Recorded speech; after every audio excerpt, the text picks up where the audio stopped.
Falar de genética, falar de negócio é fácil, mas agora falar de mim não é nada fácil. Mais uma vez, então, não vou falar de genética, não vou falar de nada disso, e realmente hoje eu vou contar um pouco da minha história para vocês, né. Eh, assim como o Erivelto começou, por acaso também botei aí umas fotinhos, então, bom, para quem não sabe, eu sou gaúcha, acho que nem dá para perceber, né. Sou de Caxias do Sul, lá é uma cidade na Serra Gaúcha, tem 500.000 habitantes e ela é bem conhecida aí a nível nacional por causa da festa da uva e realmente, né, o chafariz lá do centro da cidade, ele fica roxo nesses momentos. Mas Caxias, claro que não é só isso, né, para mim Caxias é família, e os encontros de família italiana, né, óbvio, a gente só pensa em comer e beber. Então tá aí a minha família, né, todo mundo é super unido, todo mundo é super ligado, a gente se fala quase realmente todos os dias, e eu acho que esse sempre foi o maior obstáculo, né, de estar longe de todo mundo. Mas, mesmo lá em Caxias, o que eu mais queria era sair de casa, né. Então, imagina, hoje aqui em São Paulo, vocês têm aí gente de todos os lugares do Brasil e da América Latina também, inclusive, né, do outro lado do oceano. Então, o que eu mais queria era sair de casa. E aí, naquela época, o que que eu estava pensando? Bom, eu tinha que fazer alguma universidade que não tivesse em Caxias. Essa foi a verdade. E aí, na época, a gente falava de clonagem, né? Em 2000 foi quando saiu a Dolly, e eu comecei a gostar bastante do assunto, mas eu estava em dúvida entre uma medicina, uma biologia, eu gostava dessa área, e foi quando eu descobri a biomedicina. E por minha sorte ainda a biomedicina nem tinha em Caxias, a primeira universidade que tinha lá no Rio Grande do Sul era a Fevale em Novo Hamburgo e eu tinha que sair de casa para estudar biomedicina, né. Acabei juntando a fome com a vontade de comer, né, fiz vestibular, passei na primeira vez, aí foi uma acho que até das primeiras colocadas, e acabei entrando então na Fevale. Bom, nesse tempo, né, já dei um passinho de Caxias, fui para Novo Hamburgo, quase 200 quilômetros aí de longe de casa. Mas eu ainda não estava satisfeita, e na universidade, né, nos primeiros anos ali, eu já comecei a investigar, saber um pouco mais, né, estudar, e foi quando eu descobri, no decorrer ali dos primeiros anos ainda, um pouco das células-tronco. E foi quando eu entrei no mundo, então, né, bom, células-tronco, embrião, reprodução, genética. E no Brasil, quem existia na época, né, e quem era super forte, e foi um dos primeiros médicos, né, que começou com a reprodução assistida aqui no Brasil, foi o Dr. Paulo Serafini. E realmente um dos primeiros que trabalhava com genética, né, e realmente falava do tema aqui junto com o Roger Abdelmaci, na época, né, eles eram os primeiros, eles foram realmente quem abriu o mercado da reprodução assistida no Brasil.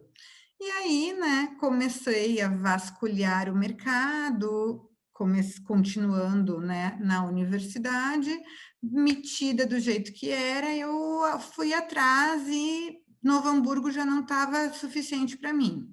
Fui para Porto Alegre, 2 anos depois, consegui um estágio na Fertilitar, né, e aí eu devo muito aí ao doutor Petraco, Maria Ângela, né, e o Ricardo Zambuja, que me abriram as portas e foram os primeiros que me ensinaram um pouco o que era reprodução assistida, que era o mundo da embriologia, e ao mesmo tempo também eu queria um pouco mais, né, eu queria saber o que que era fazer investigação, o que que era fazer pesquisa científica, e acabei conhecendo, então, em um congresso, o doutor Ciro Martinhago, um cirurgião plástico, mas que trabalhava com células-tronco na época, e no Hospital de Clínicas de Porto Alegre. E foi aí, então, que eu consegui o meu primeiro estágio, né, também na área de pesquisa.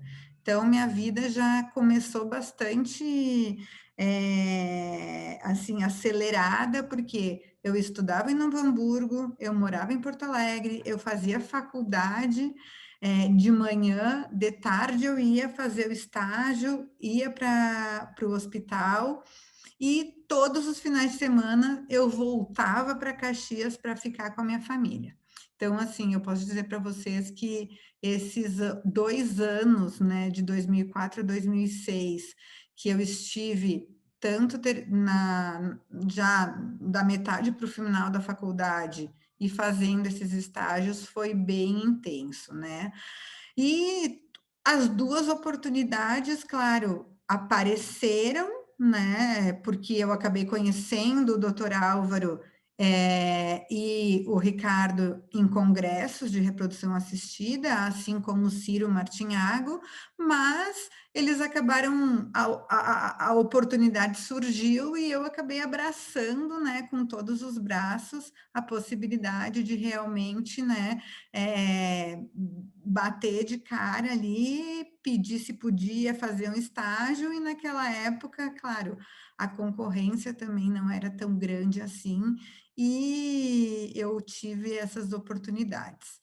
Com isso, Porto Alegre não estava suficiente, eu terminei a faculdade em 2006 e eu acabei então, né, conectando aí com o Dr. Paulo Serafini, Dr. Eduardo Mota, e consegui também, né, dar um salto mais então de Porto Alegre, vim para São Paulo, fazer um estágio na Clínica Huntington em 2006, e foi quando eu conheci o José Roberto Alegrete, né? Naquela época eu vim para São Paulo porque realmente eu estava super entusiasmada no mundo da embriologia, embriões, células-tronco, como é que será que ocorre a fertilização, como é que será que acontece, né, todo o desenvolvimento embrionário.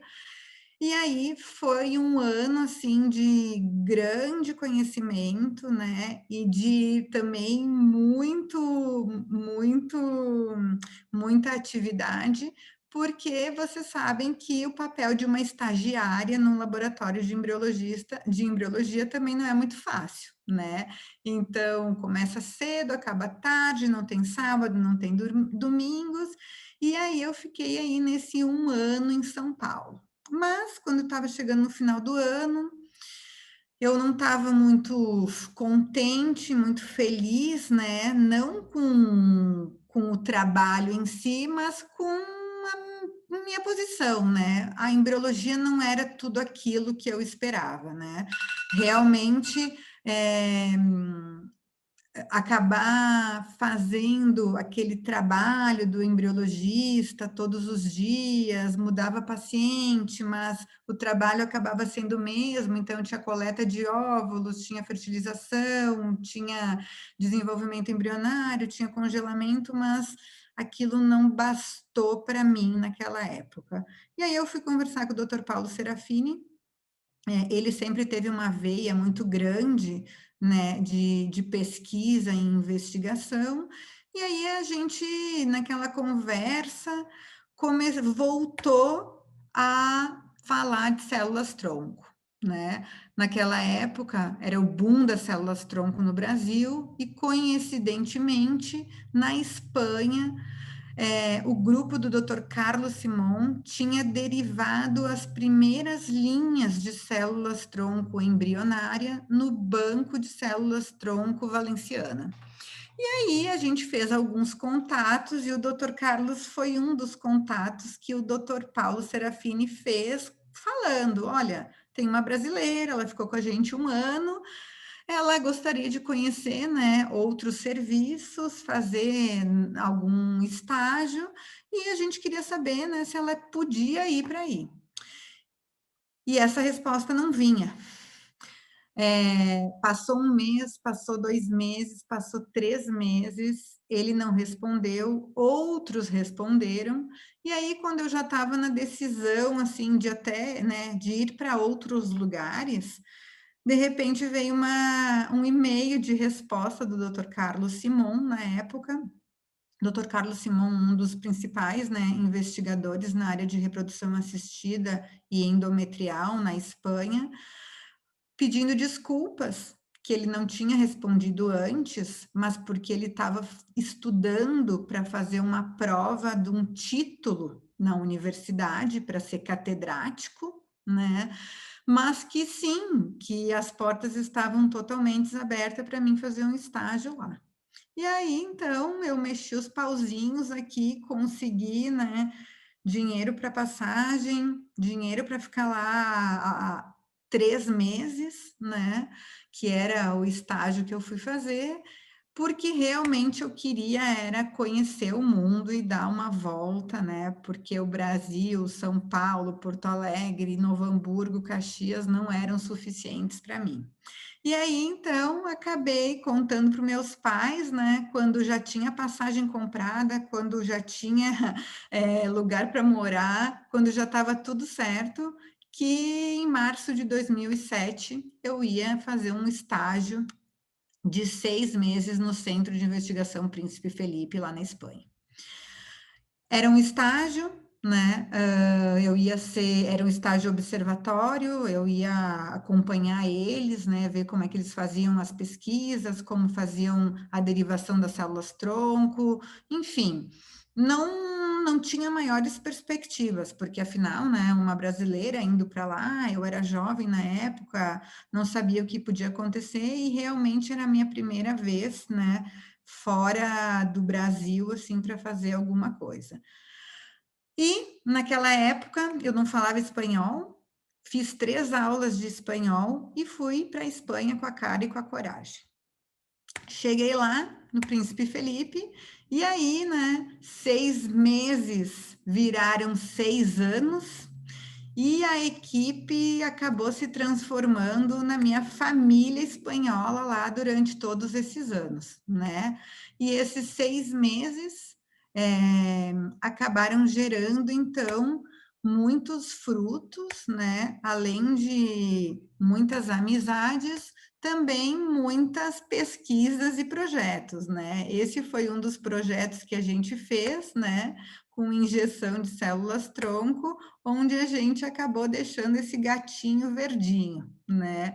E isso realmente foi possível e foi um dos experimentos que a gente fez, mas esse foi uma, então, né, das nossas brincadeiras, mas outra situação bastante importante foi que em um dos projetos de pesquisas que a gente acabou começando lá, né?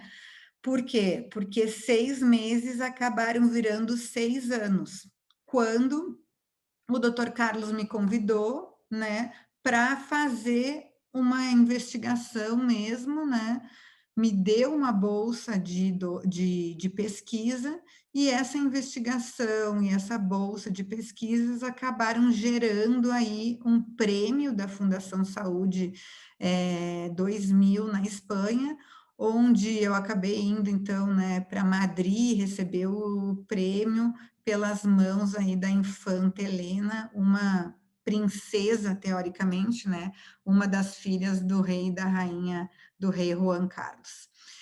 Consecutivamente, esse prêmio e esse projeto acabaram virando a minha tese de doutorado, estando lá, né?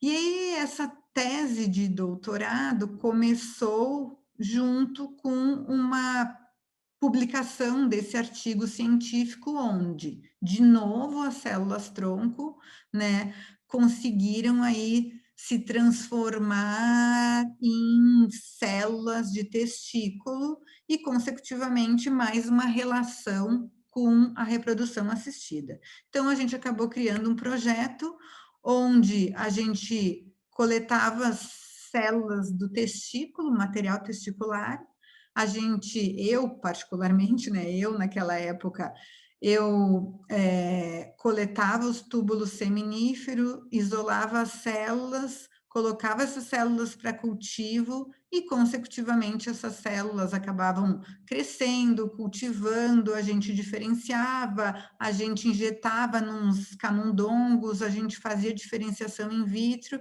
e essas células a gente também analisava vários genes para ver se a gente conseguia criar espermatozoides in vitro.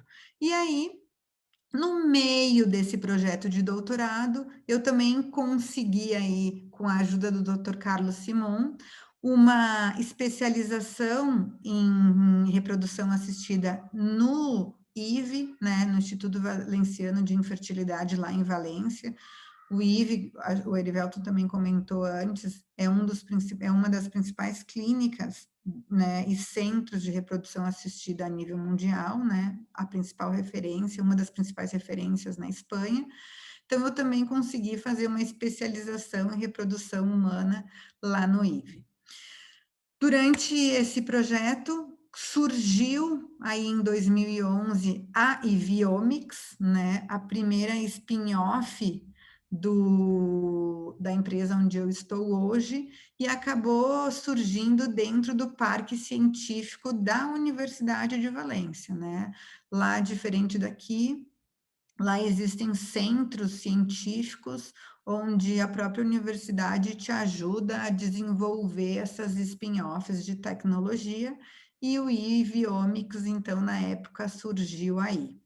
Mas, no meio de tudo isso, eu também consegui, né, terminar o meu doutorado, que acabou sendo, então, em ginecologia e obstetrícia, e quando eu estava em Valência, depois dos 6 primeiros meses, eu fui atrás do Dr. Carlos e eu perguntei para ele realmente se não dava para a gente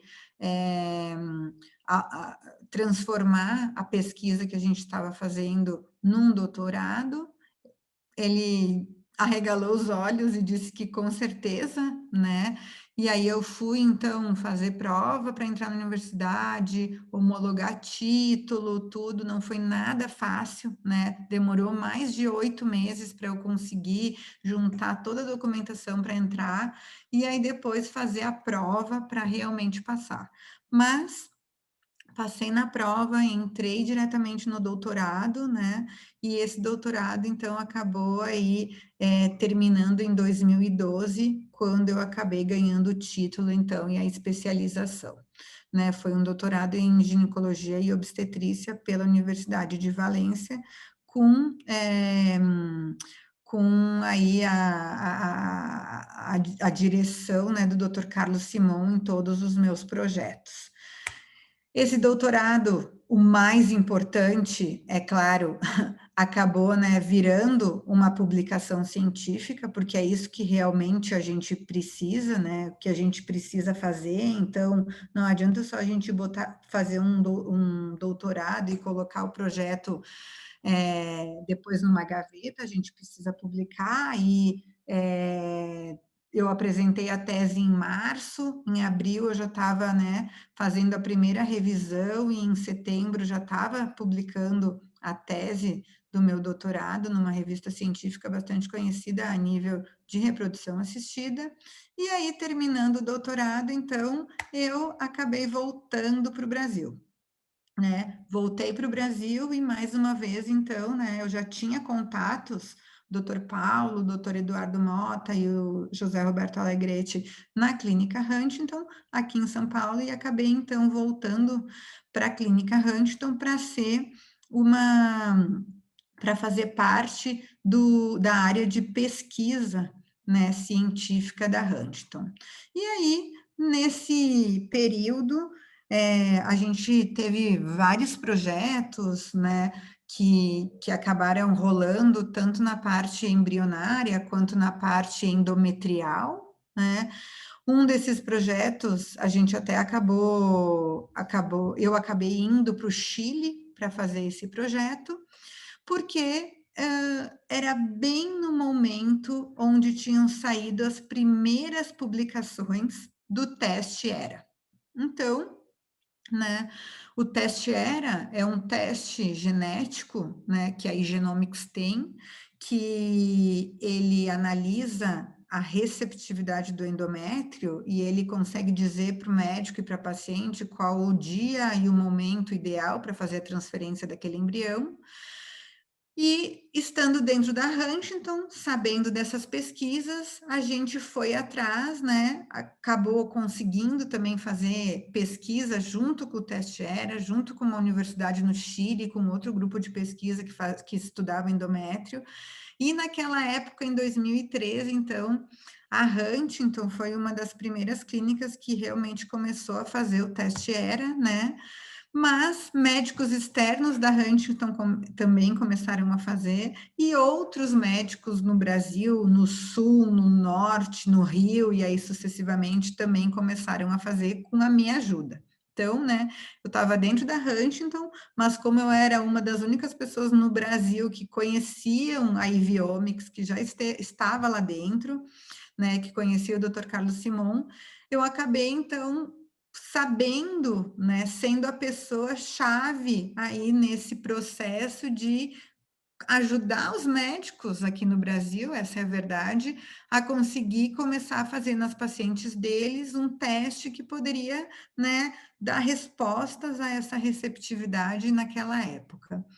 E, mesmo estando dentro da Huntington, então, né, a gente começou aí a enviar os testes de diferentes médicos, de diferentes clínicas do Brasil para a Espanha, para eles fazerem a análise e começarem a dar essas respostas.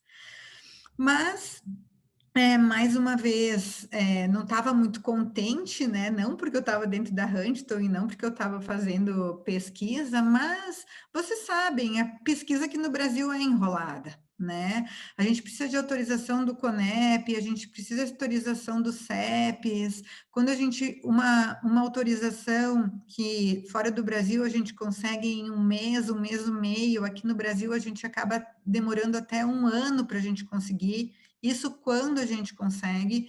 Então, não era uma posição fácil também, né? E uma posição que acabava me deixando numa situação também não muito confortável, porque dependia aí de muitos meios para a coisa rolar, para a coisa funcionar.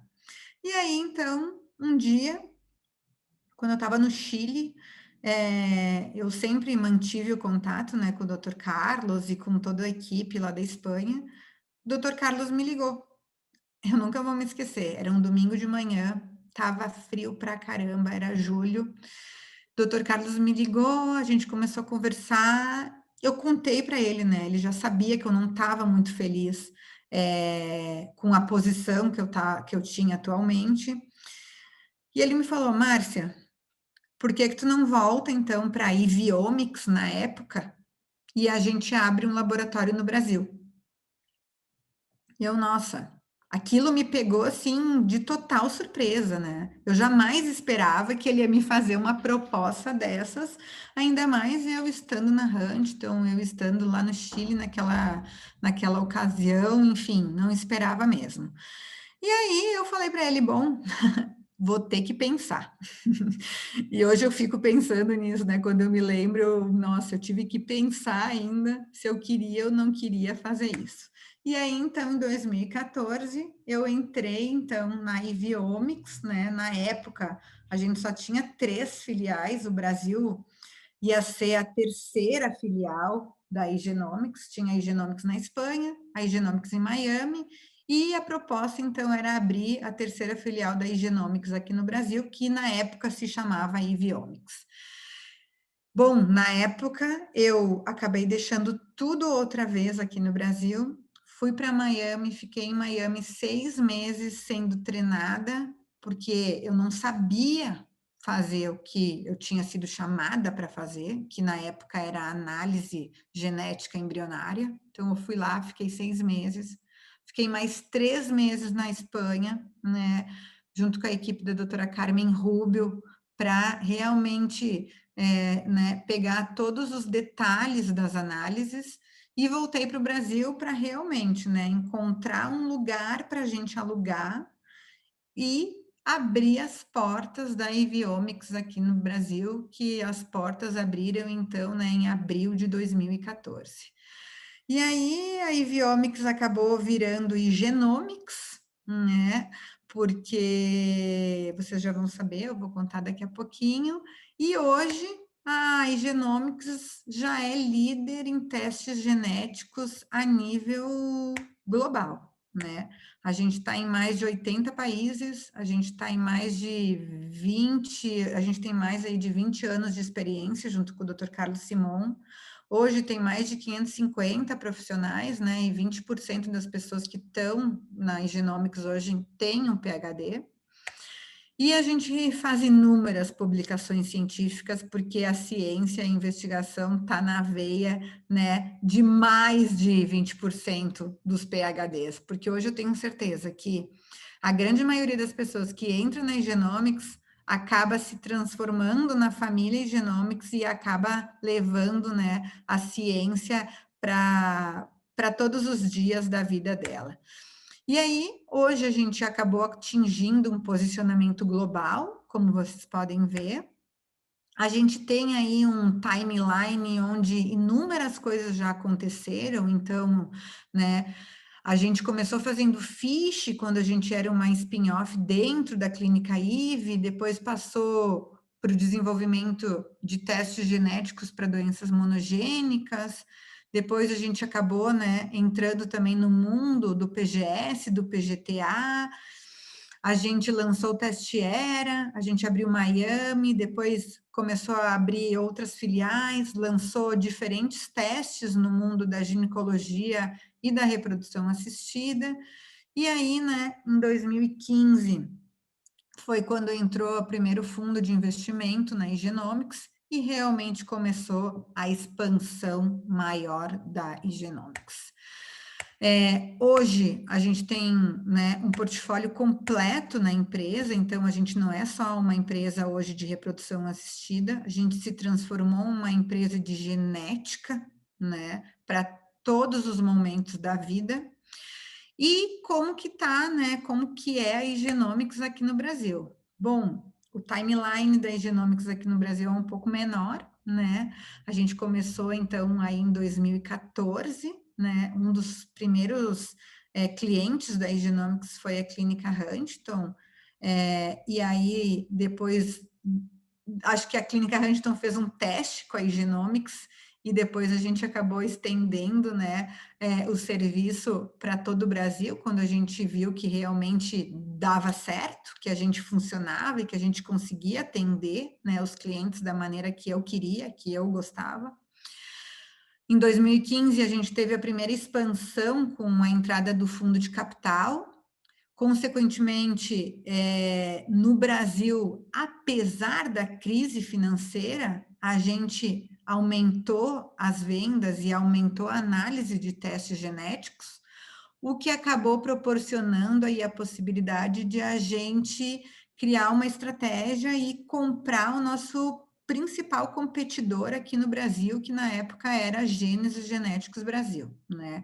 Então a gente fez a aquisição em 2017 da Gênesis Genéticos, né? Acabou introduzindo dentro da Igenomics na época toda a equipe da Gênesis Genéticos, né?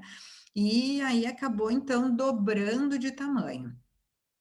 No ano seguinte, a gente lançou novos testes a nível endometrial, né? Então, não só de receptividade, mas de uma resposta completa ao útero, ao endométrio. E em 2019 foi quando realmente as coisas acabaram mudando. Então, o IVE, né, fazia parte da Igenomics e ele saiu fora da Igenomics 100% entre 2017 e 2018. E em 2019, o primeiro fundo de investimento acabou vendendo a parte dele para um fundo de investimento muito maior, né? A EQT, um fundo de investimento suíço. E aí, óbvio, né? Um laboratório que era pequeno, virou médio, e de repente, em 2019, ele virou muito grande, né? Aí ele expandiu enormemente em todos os sentidos. Então, ele expandiu a nível de possibilidade de novos testes, então entrou muito dinheiro, que eu posso contar para vocês, né? E aí a gente pôde contratar, a gente pôde investir em pesquisa, a gente pôde investir em tecnologia, a gente pôde investir em equipamento, a gente pôde investir em pessoas de know-how, né? Muito maior do que a gente já tinha para complementar a nossa equipe, e isso, né, acabou possibilitando aí novos estudos, novas pesquisas e, consequentemente, novos projetos, né? O ano passado, apesar da pandemia, a gente acabou lançando um novo teste não invasivo, e esse ano também, né, a gente acabou aí abrindo já 3 novas filiais, né? Estamos estendendo aí para 2 novos países que a gente ainda não está, e aqui no Brasil, então, a gente também está lançando aí, abrindo essa semana que vem, na verdade, né, mais uma filial. Por outro lado, 2021 foi o ano de muitas mudanças, né? Abriu uma nova linha de negócio, o negócio de genética, e em 2022 vocês podem ter certeza que vai vir mais novidades por aí. No Brasil, as vendas começaram bem pequenas, né? A gente tinha poucos clientes. A gente começou com a clínica Huntington e depois foi crescendo, mas eu posso dizer para vocês também que as vendas exponenciaram ano a ano, né? E essas vendas, essa expansão que acabou tendo, né? Esse crescimento exponencial ano a ano, realmente foi um trabalho em conjunto, né? Não só meu, mas de toda a equipe da Igenomics, para a gente transformar realmente, né, a genética no mundo da reprodução. Porque antes, né, anos antes, ou 2014 foi quando realmente a genética avançou mais ainda. Mas, né, desde 2006, desde 2007, é que realmente, né, a Gênese Genetics já fazia os testes aqui no Brasil e ia assim, né, aumentando, contando embrião de ano a ano. E eu me lembro perfeitamente, né, como que eram os nossos números, né? E hoje as nossas vendas estão assim, então, né, o nosso maior serviço é a análise de embriões, depois é o ERA, e aí os outros serviços, monogênicas, teste pré-natal não invasivo, carrier screening, né, tá crescendo, mas eu lembro perfeitamente nos primeiros anos, nos primeiros meses da Igenomics, quando a gente contava, né, os embriões. Então, quando a gente analisava 10, 50, 100 embriões, o dia que a gente analisou, né, 100 embriões, a gente fez uma festa, saiu para beber cerveja todo mundo. E hoje eu posso dizer para vocês que a gente está analisando mais de 3.000 embriões por mês, né? Então, assim, a gente teve um crescimento realmente bastante importante a nível genético, né? Em todas as clínicas de reprodução. E aí, em dezembro de 2020, o que aconteceu na Igenomics? Bom, a gente teve uma grande discussão dentro da Igenomics, porque, né? A genética na reprodução é só uma pequena porcentagem do que realmente é a genética na vida de uma pessoa, do que é a genética, do que é o diagnóstico genético, do quanto ela pode, né, interferir em diferentes momentos da vida. E aí essas discussões começaram, então, né, por causa realmente, né, da busca do diagnóstico genético na área das doenças raras, e essas discussões, né, não só em doenças raras, mas na oncologia, na reprodução, na farmacologia, em todas as especialidades, a gente sabe, né, que a genética, ela chegou para ficar, ela é o futuro e ela só vai aumentar exponencialmente, né? E esse pensamento foi um pensamento que a gente teve, foi as conversas que a gente teve dentro da Igenomics, as discussões, E aí a gente acabou então mudando, né, o nosso objetivo, a nossa missão, a nossa visão dentro da Genomics, e o que ontem era apenas focado na infertilidade, na saúde da mulher, hoje é focado, né, na vida, na saúde de qualquer indivíduo. Então hoje a gente acabou, né, mudando aí, né, a Genomics para ela se transformar. Hoje a gente já pode falar em uma empresa de genética, né, geral, de genética humana a nível mundial. E aí, com todas essas mudanças, com toda essa expansão, a gente também precisava, né, de uma nova genomics aqui no Brasil. Em 2014 a gente era 5 pessoas. A gente foi crescendo, em 2019 a gente já era 30 pessoas. Em 2021, o último dado que eu recebi, o último cálculo que eu recebi, e infelizmente eu não tenho uma foto de todo mundo, né? Porque entraram muitas pessoas novas agora nesses últimos 6 meses. Nós já somos 65 pessoas, né? 65 pessoas que com certeza, né? Muitas delas estão há 7 anos comigo, né? Outras entraram agora, mas muitas delas já perceberam o que está acontecendo dentro do Genomics, né? E o que eu fiz acontecer dentro da Genomics. Então, assim, é muito importante, porque aqui na Genomics a gente não entra para trabalhar e bate ponto, trabalha e vai para casa. Não, aqui todas as equipes se envolvem, né? E se envolve por um prol maior, né? O prol de que a gente tem uma paciente, a gente tem um ser, a gente tem alguém ali esperando um resultado, esperando uma notícia, e que esse resultado, essa notícia vai mudar, né, a vida dela, seja em reprodução, seja em genética, é um diagnóstico que com certeza, né, vai fazer aí movimentar, balançar a estrutura de qualquer família.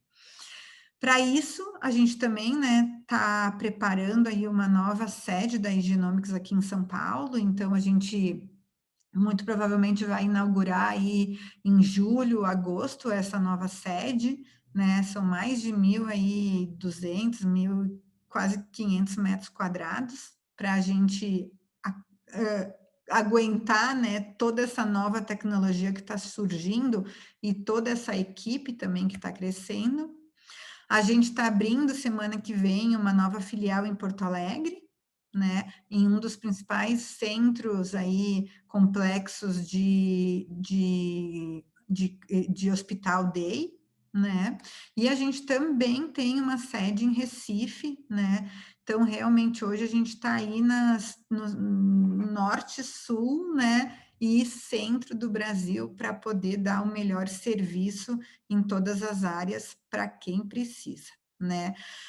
Muitas mudanças foram necessárias e em dezembro também acabaram me regalando aí, né, me dando de presente, então, a Argentina, né. Então, um belo dia, o CEO da Genomics me ligou e simplesmente me disse assim: "Márcia, a partir de janeiro, a Argentina também está embaixo do teu nariz", né. E aí, então, hoje eu acabei me transformando aí na CEO do Brasil e da Argentina, né? E a gente tá com uma equipe aí de mais, né? Juntando o Brasil com a Argentina aí, quase 80 pessoas, com certeza, né? Eu acho que vai ultrapassar os 80 pessoas até o final desse ano, certamente. A gente vai chegar nas 100. E aí a Genomics acabou se transformando, então, né, numa líder mundial, com 25 laboratórios no mundo inteiro, com presença global, né? E aqui no Brasil, acho que não dá para falar de Genomics e não lembrar de mim, não dá para falar da Márcia e não lembrar da Genomics, então, né, é meio que eu acabei me transformando na cara da Genomics, no logo da Genomics, né, propriamente dito. E aí vocês devem estar pensando, bom, mas e a Márcia, né? O que que a Márcia, pessoa, o que que eu acabei fazendo, né? Também durante esse tempo, porque Bom, para fazer tudo isso, para transformar a Genomics Brasil nessa potência, não deve ter dado tempo de fazer nada. Não é dona da Genomics, eu fui perguntando como é que eu faço para trabalhar na Genomics. Mas deu tempo, viu, pessoal? Deu tempo. Ah, Eu não. acabei casando, eu acabei engravidando 2 Deu tempo. vezes e eu acabei tendo 2 Tá filhinhos, bem, né? Essa é a Sofia. Hoje a Sofia tá com 1 ano e 9 meses. E esse é o Enzo. O Enzo tá com 8 meses. E hoje, todos os dias, eu paro, né? Todos os finais de semana, porque essa é a nossa vida do final de semana. Então, eu e meu marido, a gente cuida aí dos nossos 2 pimpolhos os finais de semana. E, além disso, todos os dias, né? Eu acordo às 5 da manhã, eu fico até às 8 da manhã com eles, eu paro às 6 da tarde, quando possível, eu fico até às 8 da noite com eles, né? Para curtir o máximo. Quando eu tô com eles, não tem, né? Não tem Erivelton, não tem Genomics, não tem ninguém. São os 2 tempos, né? Os 2 horários que eu tô realmente em off do meu trabalho. Mas o resto do dia, não importa se é de manhã, se é de tarde, se é de madrugada, né? A Genomics não deixa de ser a minha primeira filha, né? Porque eu acabei entrando na Genomics para fazer um diagnóstico, então, né, eu fui chamada na Genomics para analisar um embrião, e aí eu acabei vendo, eu acabei percebendo que realmente, né, a oportunidade estava ali, mas eu precisava fazer mais. Então, eu acabei tendo que aprender a diagnosticar, aprender a fazer assessoramento genético, aprender a lidar com todos os tipos de pessoas, pacientes, médicos, colaboradores. Eu acabei tendo que saber finanças, administração, compras, pagar, contratar, demitir. E eu acho que o mais importante, né? Eu acabei não, em nenhum momento, né, ficando aí na minha zona de conforto. Então, acho que essa que é a grande mensagem que eu queria trazer para vocês. As oportunidades, sim, elas surgiram para mim, né? As portas se abriram, mas quando abria uma frestinha que fosse da porta, da janela, do que fosse, eu acabava, né, realmente abraçando ela com todas as mãos, com todas as forças, indo atrás daquela oportunidade e ainda, né, movendo mundos e fundos dentro daquela oportunidade para fazer mais e mais a mais. E aí, realmente, né, eu nunca, jamais vivi numa zona de conforto.